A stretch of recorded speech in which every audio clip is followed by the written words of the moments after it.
Tu pries en langue pour plus de force dans l'esprit par rapport au travail de ce soir. C'est pourquoi ce n'est pas simple de prier en langue, tu es en train de prendre les forces.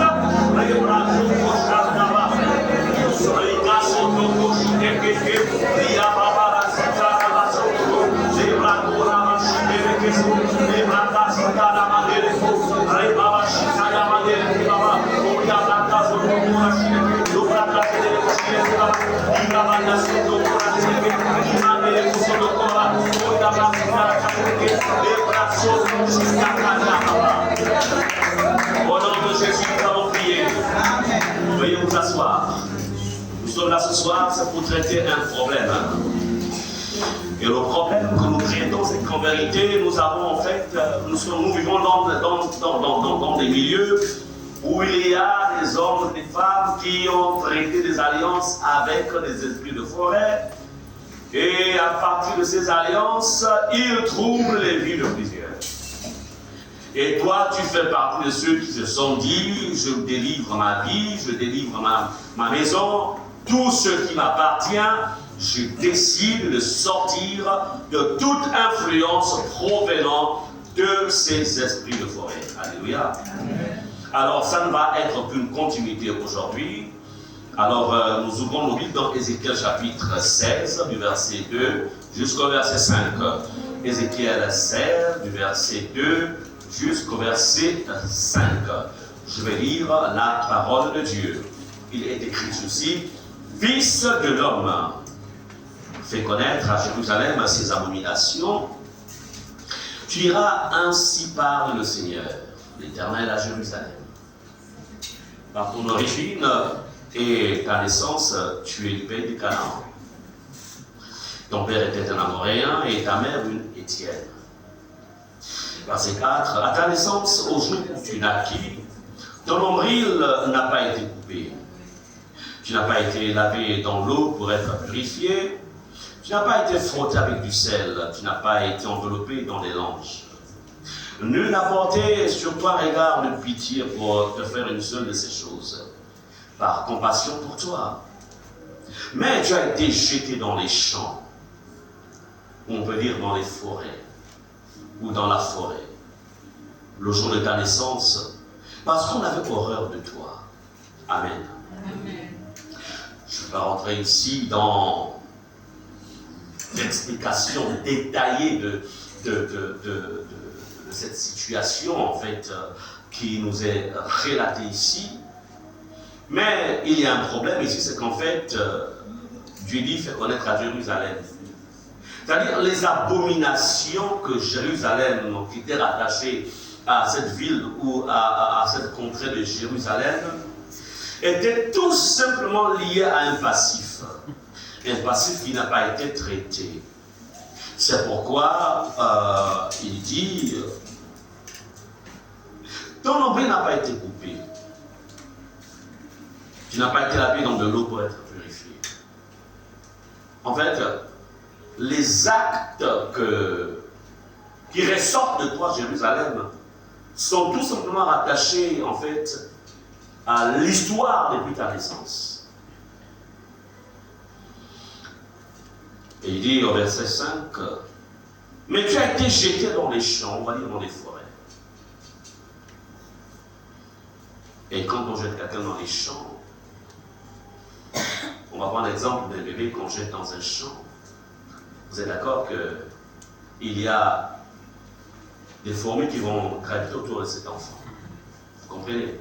Et un ensemble de mots. Bref, il dit le jour de ta naissance parce qu'on avait horreur de toi.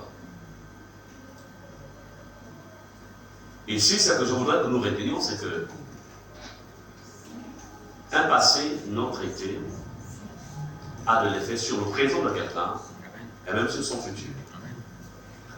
C'est pourquoi, en ce qui vous concerne, vous avez jugé utile d'en finir avec un ensemble de points ou de situations. Je voudrais vous dire que nous avons toute une vie pour voir, je dirais, On a toute une vie pour traiter tout ce sur quoi l'ennemi souvent s'appuie pour chercher à obstruer en fait les plans de Dieu dans nos vies.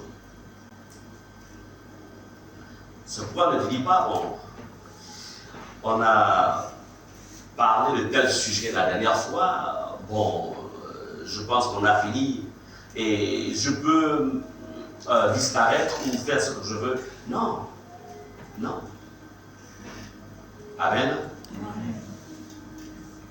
Remarquez que c'est pour la première fois que nous traitons ce côté, ce point. Parce que le Saint-Esprit, en fait, il connaît le besoin. Alors, tout ce qui est dévoilé, en fait, pendant ces moments, c'est afin de détruire donc les pouvoirs des esprits de la forêt contre toi, ou les esprits des forêts, de les exterminer et de retrouver ta liberté. Tout ce qui n'est pas exterminé, tout ce qui n'est pas traité, tout ce qui n'est pas lié, vous le savez tous, ça va avoir de l'effet et ça agira contre toi. Ça va te combattre dans l'ombre. Mais béni soit le Seigneur, c'est ce que, comme dit l'Écriture, vous connaîtrez la vérité et la vérité vous affranchira. Amen. La vérité vous affranchira.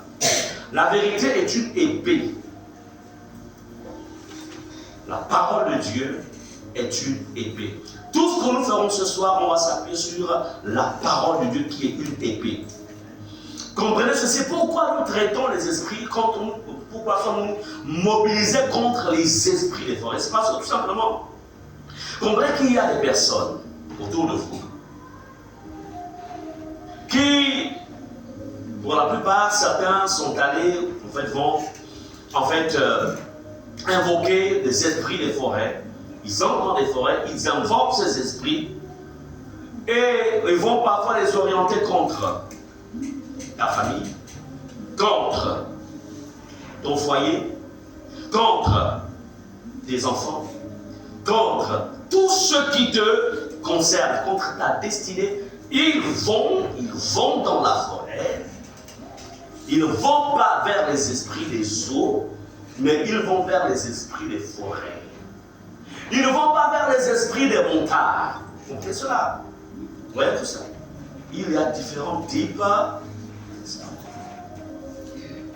Si c'est un esprit de forêt qui lit en fait un domaine de ta vie et que tu vas attaquer les esprits des montagnes, en fait tu as raté l'objectif.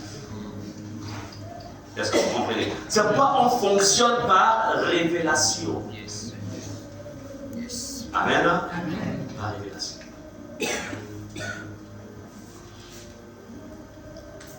Alors, combien de personnes autour de vous, quand ils vont par exemple dans ces milieux-là, ils vont consulter par exemple comment dirais-je, un marabout ou un féticheur, ce marabout leur mettra parfois des fétiches. Et ils vont prendre ces fétiches. Si par exemple c'est dans un lieu professionnel, etc., il prend le fétiche, il sait que ça c'est ton bureau. Et tu arrives souvent à telle heure. Il prend le fétiche, il le dépose devant le bureau, au sol. Et ensuite, que va-t-il se passer? N'oubliez pas qu'il est écrit, ils vous feront la guerre. Qui dit ça? Qui dit ça? Le Seigneur. Ils te feront la guerre. Mais ils ne l'emporteront pas. Donc, ne soyez pas dans ce christianisme, dans ce christianisme où, en fait, beaucoup disent, écoute, observe seulement la parole de Dieu, prie, chante des cantiques et tout ira bien. Non, c'est bien cela. Mais ce qui a été fait là, devant ton bureau, tu dois utiliser l'autorité de Christ pour désactiver cela. Si tu ne sais pas que tu vas désactiver, ça va te combattre. Est-ce que vous comprenez cela? Nous ne sommes pas dans un manque de paix. Je suis venu en fait, il dit quoi? Il dit, je suis venu en fait créer en fait la division. Vous aurez pour ennemis les gens de votre propre maison. Comme pour dire, ceux qui servent les ténèbres, lorsque vous les attaquerez, ça veut dire que quand vous attaquerez les esprits qu'ils invoquent, ils se retourneront contre vous. C'est ce que ça veut dire. Est-ce qu'on est ensemble? Donc ne soyez pas naïfs. Bien aimé, il y a des choses qui se passent. Tu étais bien vu par ton patron, tu étais bien vu dans le milieu où tu es, tu avais une très... Mais tu ne comprends pas, subitement le cœur devient noir contre toi. On ne veut plus te voir, tu deviens en fait, comme on dit, persona non ingrata, tu ne comprends pas ce qui se passe. Et tu es là pour dire, vraiment, Jésus, agis, oh Seigneur Jésus, je t'en supplie, c'est toi qui m'as donné ce travail. Ce n'est pas cette prière. Seigneur Jésus, ouvre-moi les yeux sur mon adversaire. Qui a fait cela? Et Jésus te montre, et quand il te montre, tu commences le travail, la bataille. Il a déjà combattu pour toi. Amen. Amen. Tu récupères ta gloire. Bien-aimé, il y a des fétiches que les gens mettent devant le commerce. Ton commerce, on va déposer un fétiche. On va le déposer devant ta maison. On va le déposer. Bien-aimé. Même contre ton couple, on peut déposer un fétiche. Vous comprenez cela? Oui. Et tu ne comprends plus pourquoi. Tu ne t'entends plus avec ta femme ou avec ton mari. Il y a des éclats de voix, etc. Et puis quand vous êtes parti de tel quartier à tel quartier, ou de telle ville à telle ville, ça ne va plus, etc. Mais la vérité, c'est qu'en fait, il y a eu invocation des esprits contre la maison, contre ton foyer. Amen. Mais ce qui est bon, c'est que la Bible déclare qu'ils te feront la guerre. Mais ils n'en porteront pas, ce qui est merveilleux. Ils te feront la guerre. Oui, allez-y.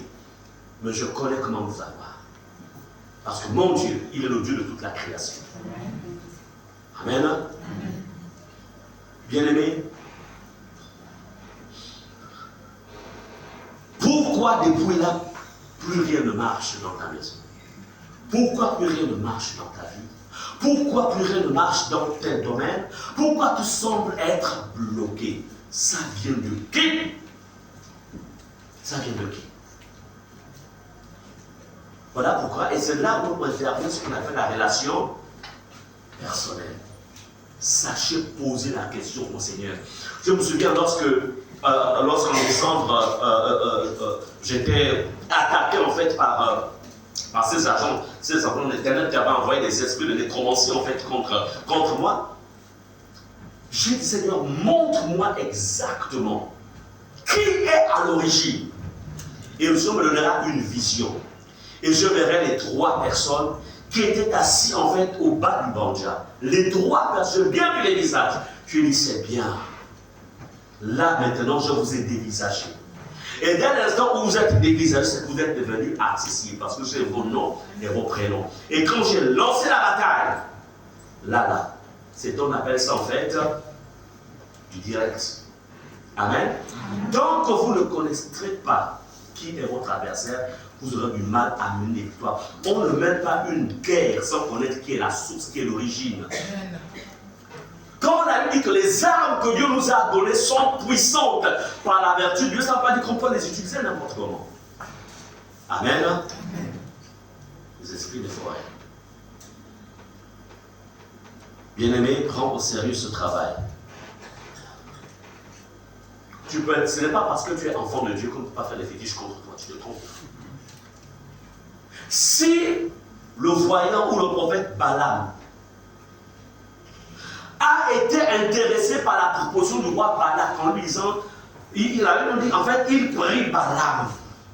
Il dit à Balaam, il montre à Balaam le peuple d'Israël qui était un peuple d'alliance. Le peuple de Dieu. Il dit, regarde-moi comment en fait, ce peuple en fait remplit toute la contrée. Il dit, maudis-les. Comme on dit, invoque, relâche une malédiction contre. Amen. Tu penses que c'est comme toi qui m'a dit qu'on ne peut pas te relâcher? Si. Il y a des agents du diable, il y a des personnes jalouses qui, dans l'ombre, relâchent des paroles de malédiction, invoquent les esprits contre la personne, contre ta maison, contre les enfants, contre tes projets. Mais là, il est question. Voilà quoi, à un moment, nous détruirons. En fait, on va combattre, on va détruire ces fétiches au nom de Jésus qui ont été faits contre. Bien aimé, tu vas détruire tout ce qui a été mandaté pour ralentir ta vie. Les autres sont loin. Mais quand tu vois, tu analyses ta vie, tu te rends compte que tu évolues en fait à la vitesse de l'escargot. Pendant que d'autres évoluent à la vitesse du lièvre.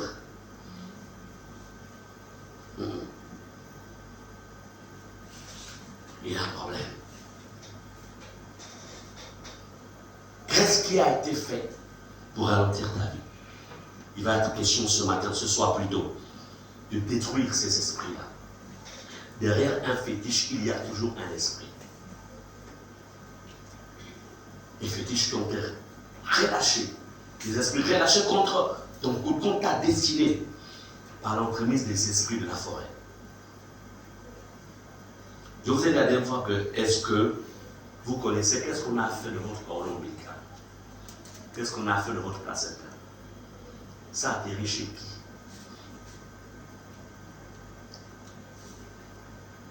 Amen. Vous, peut-être que vous n'êtes pas encore maman, mais demain vous serez maman. Écoutez les maris. Votre femme va accoucher. Demandez à la sage-femme, je veux le placenta de mon sang. Vous comprenez ça? Mettez cela dans un sachet, je veux récupérer. Parce qu'avec le placenta, en vérité, ils ont votre enfant et même aussi vous-même. Parce que c'est un sang qui est mélangé là-dedans. Bien sûr, l'enfant est en propre sensible. Et là, il y a des hôpitaux, il y a des cliniques où des ordres sont donnés. Ils doivent donner un certain nombre de... C'est-à-dire que le monde des ténèbres, au travers de leurs agents, doivent livrer un certain nombre de placentas. C'est quoi? Ils doivent, c'est-à-dire au cours d'un mois, ils doivent par exemple donner peut-être même 500 placentas. Amen. On vit dans un monde des champs compliqué. Et tu ne comprends pas pourquoi ton fils, tes enfants, il y a des complications de santé, il y a des maladies bizarres. Et pourtant il y a des situations, c'est que tu ne contrôles pas. Qu'est-ce qui s'est passé à la naissance? Que s'est-il passé? Il y a même des hôpitaux où en fait, ils activent, c'est-à-dire que sont eux-mêmes qui activent, on appelle ça comment? Quand on va ouvrir le monde, ça comment? C'est-à-dire qu'ils ont programmé qu'au cours de ce mois, il faut tel nombre de césariennes. Dans le but que le sang coule.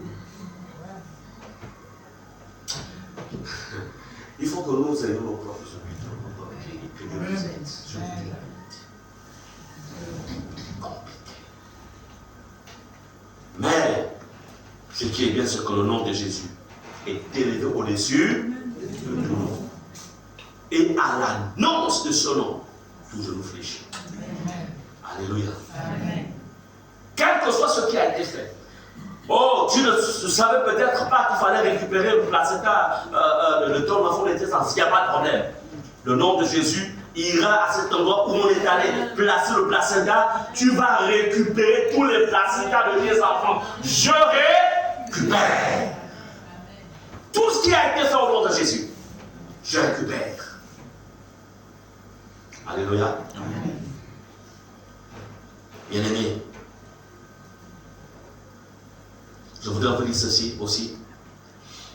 Faites attention aux personnes avec qui vous remettez de l'argent ou avec qui vous vous associez pour faire des affaires. Vous prenez en fait un certain, souvent, vous dites bon, l'autre peut peut-être apporter 5 millions, moi j'apporte aussi 3 millions, on va se mélanger pour ouvrir une entreprise. Faites attention. Si son argent provient de l'autre monde, dès qu'il se mélange avec ton argent qui est propre, en fait, tu donnes accès à quoi? À ta dimension financière. Et spirituellement, il va en fait quoi? Il va contrôler ton argent. Écoutez, nous ne sommes pas touchables quand on est conduit par le Saint-Esprit. Mais si tu ne suis pas le Saint-Esprit, tu peux être touché, tu peux être atteint. Amen. C'est pourquoi il est écrit, en fait, soyez conduits par le Saint-Esprit. Soyez conduits.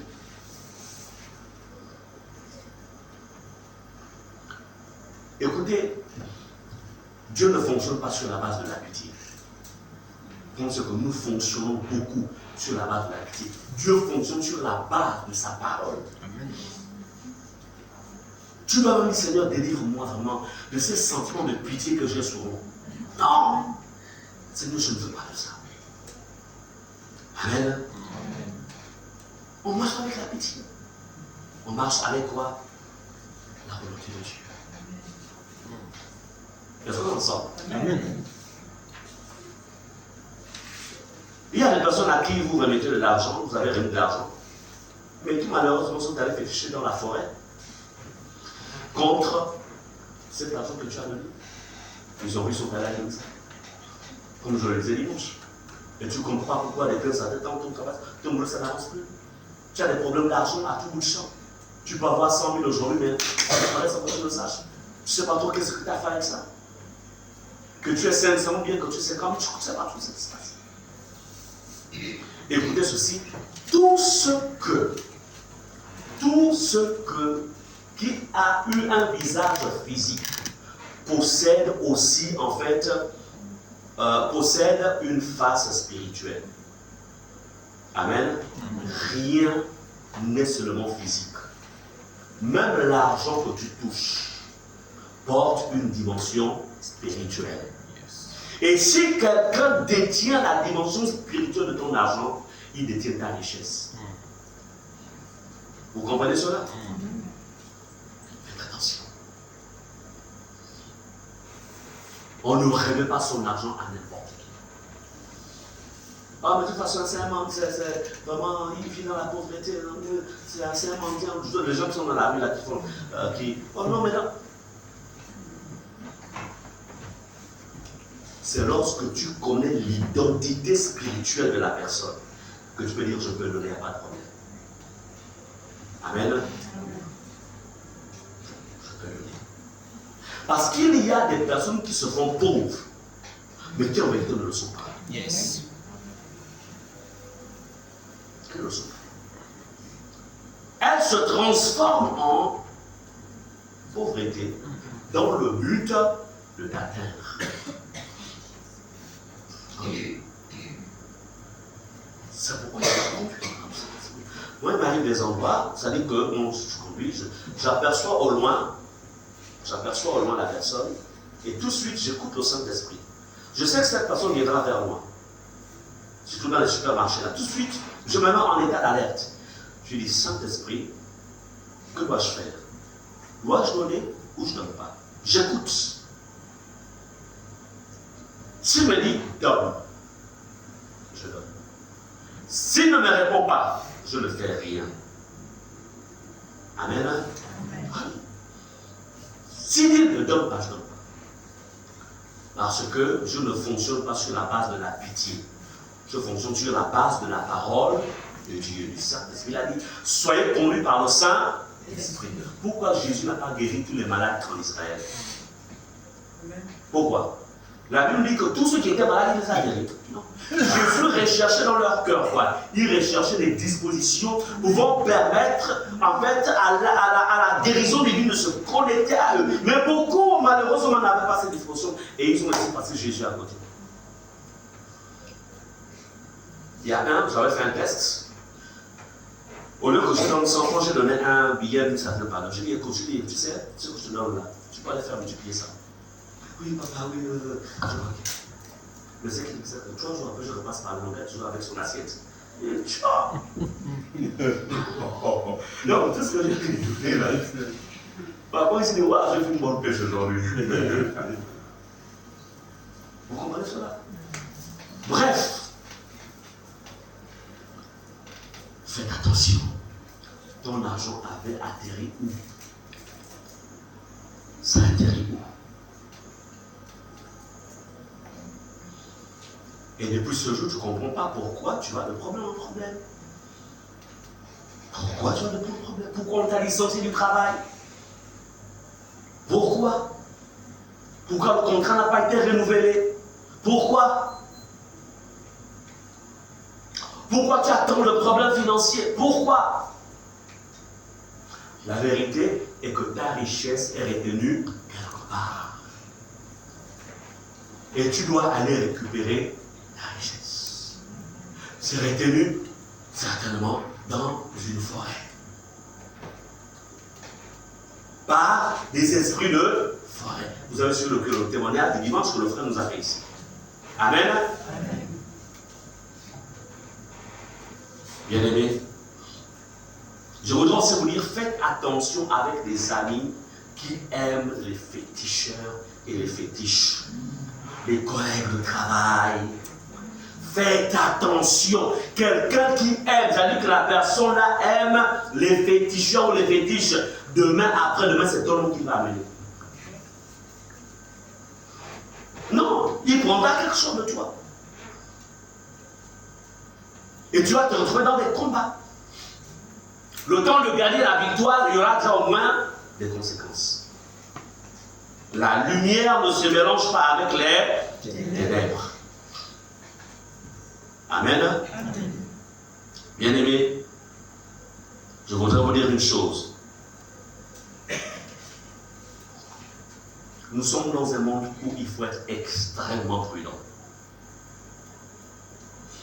Je vais demander à l'ancienne Emma de venir ici. L'ancienne Emma n'est pas conduite par le Saint-Esprit.